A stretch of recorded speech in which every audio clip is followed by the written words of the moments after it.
Dear Mom and Dad, we're having a heat wave. Of course, people in Tanzania would say it's a cold spell, but it's still way too hot for sheepdogs. Poor Emmy, all she wants to do is stay in the garage in the cool dark.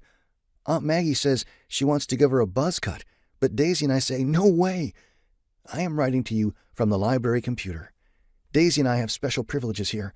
That's because we are good about returning books on time. Plus, we get extra credit for never using the chicken box. Bet you don't know what that is. It's this big old mailbox outside the front doors. Mr. Stinson, the librarian, painted it yellow and stuck pictures of chickens all over it.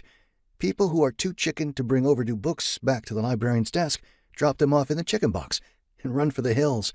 Bawk, bawk, bawk, bawk, bawk. Jessie didn't write this, but most of the books they had taken out lately were really for Emmy to read all by herself. Their pet dragon, who sometimes masked herself as a sheepdog, had taught herself how to read. 3 weeks before, they had rescued a big, red leather-bound book from St. George, the dragon slayer, and hidden it in the parlor of their neighbor, Miss Alladie. The size of a giant coffee table, it was written in a language none of them could understand. Emmy hoped that if she became a good enough reader, she would be able to decode what was written on the book's mysterious pages. So far, they hadn't been able to open the book, much less figure out what it said on the inside. Jessie felt someone bump his back, and he turned around. Daisy had a pile of books balanced beneath her chin. All set, she said, blowing white blonde wisps of hair off her forehead. Jessie sent the email to his parents and signed off, then bounced up to put his arms through the backpack. The bag contained a light load of 2 water bottles and Daisy's wildflower notebook, but it was about to get a lot heavier. Jessie took half of the books from his cousin, and together they went to the librarian's desk. As always, Mr. Stinson took a lively interest in their picks. "You guys realize you're reading way above your grade level these days?" he asked. Daisy, 3 inches taller than Jessie, even though they both were 10 years old, jiggled nervously on the balls of her feet. "Well, what do you know about that?" she said with a bright smile. "Wow," Jessie said softly, ducking to hide beneath his mop of shaggy brown hair.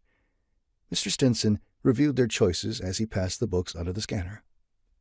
"Looks like you're having an E. Nesbit festival.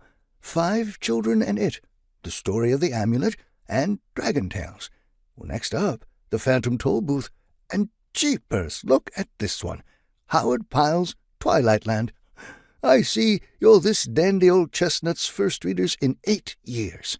Next up, Peter Pan, and last but not least, one of my personal faves, Higgledy-Piggledy-Pop, starring a spiffy little terrier. I wonder which spiffy English sheepdog made this pick." Magically masked as a sheepdog, with her nose pressed to the front door's big glass pane, Emmy pulled back and let out a loud bark. "Look at her," said Mr. Stinson fondly. "She knows we're talking about her. I bet she's going to have a blast at the Pets Allowed slumber party. You kids are coming tomorrow night, aren't you?" "Of course we are," Jessie said.